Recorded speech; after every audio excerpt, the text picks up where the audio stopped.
Hi everyone. I want to read to you from the book by M.C. Richards called Centering. M.C. Richards is a potter as well as a poet, and this book is about both of those skills as well as about life itself. With pottery in mind, she speaks on page 35 about freedom and about life. She says, "Freedom is presence, not absence.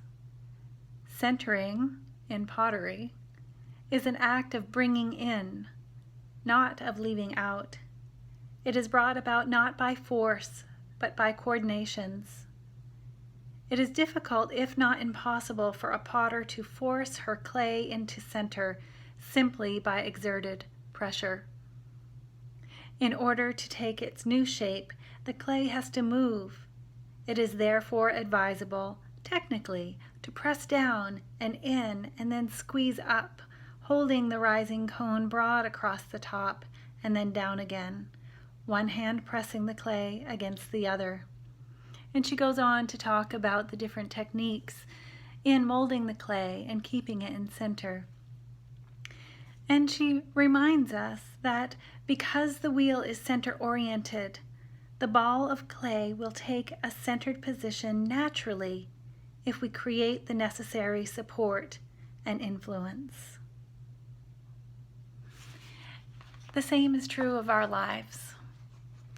The same is true of that which we would like to craft, whether it is a beautiful bowl out of a mound of clay, a song, or a poem. Considering the centrifugal force of pottery and of our lives is important for us, especially when we're facing challenges. We don't want to look at it as if it's out of control, even when it very much looks and feels like it may be. But it's at those times we most must go back to our techniques that we have learned and honed in times of peace and calm. Applying the right force in the right direction, holding our course, keeping our center, practicing these things in calm and peaceful times so that we have access to them in less peaceful times. And this is my message to you today, to consider the ways that you have honed your skills to have your life become centered, and what you can do today and tomorrow and throughout the week to help keep that center if you encounter hiccups along the way or challenges in various kinds.